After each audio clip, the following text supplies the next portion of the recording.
ओम श्री साई राम।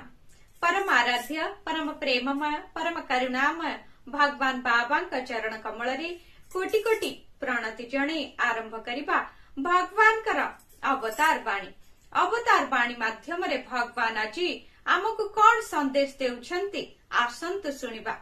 तुमे तुमर माता पितांकर जत्न नेले तुमर पिलामानंक द्वारा तुमर जत्न नियाजिबो। अतएव एही बयसरे आमे आमर पिता मातांकु सम्मान करिबार मूल्य जानिबा उचित।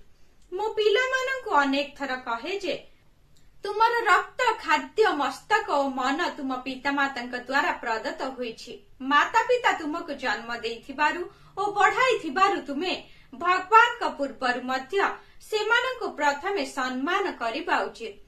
भगवान आमको माटी ओ पानी देइछन्ति किंतु माठिया गुड़िक कुंभार द्वारा गढ़ा भगवान को द्वारा नुहे। सेहीपरि भगवान आमर माता पिता को सृष्टि करिछन्ति आउ सेमाने प्रतिबदल रे आमको एही रूप देइछन्ति। शुभ सकाळ आपणकर दिनटी मंगलमय हेउ। जय साई राम।